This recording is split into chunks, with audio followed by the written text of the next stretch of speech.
and the bonding PowerPoint for today's attendance. So in this case study, we're going to follow Shane, and he's going to check to see if you remember much from 9th grade. And so you can answer all the questions on the screen by stopping the video at any time. I will also put in Edpuzzle just a couple of the questions to make sure that you're on the right track, or what I think might be the most important question of the slide, just so I can track and see how you're doing at home. So first of all, we have a picture of an atomic structure, and you can use a periodic table if you need to. There should be one in the back of your planner. There also could be one in the PowerPoint if you want to leave that open on another tab. And with that, what does the Na stand for? What are the rings? What do the dots represent? Why are the dots arranged in different amounts on each ring? So you'll notice that there's 2 here. There's 1, 2, 3, 4, 5, 6, 7, 8 here. And then there's 1 on the 3rd ring. And where would the valence electrons be in this model?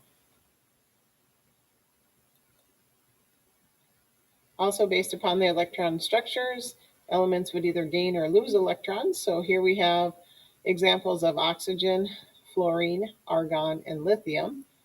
And if you can match up this letter in the middle, that represents the atomic element for the structure that's drawn, and just label them here and have a discussion why.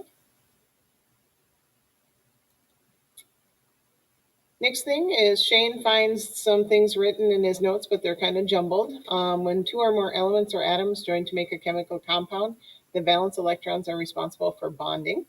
In some chemical bonds, electrons are shared among atoms, but in other bonds, 1 or more electrons are transferred from one atom to another. Shane can't remember which is ionic and which is covalent. Do you remember? So Shane also on the note card has drawn this. He's missing the title for what kind of bond it is. Kind of look at this picture and this picture, and then this would be the resulting molecule that was created from those 2 elements. So what does the dotted arrow represent? And over here they have labeled the plus and the minus. What do the plus and minus mean after a reaction or a bond has happened?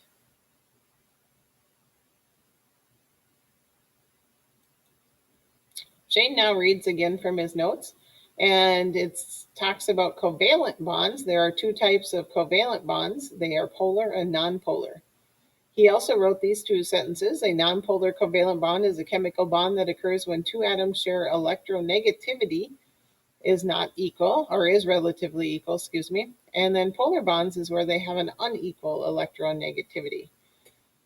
You probably don't recall what electronegativity means. Any way that you could help? If you're not sure, that's okay. We will discuss this one more tomorrow. Shane has drawn on a second note card to help him complete his notes that there's different kinds of covalent bonds. Here's 2 hydrogens. It looks like they each have 2 electrons in between them. Here's a chlorine and a hydrogen. It looks like chlorine has 7 from the red dots, and hydrogen only has 1. Why did the rings switch to shaded areas in these diagrams? And what might this positive and negative mean? This is a little chemical symbol or a Latin symbol for delta. So it's partially charged positive and partially negative.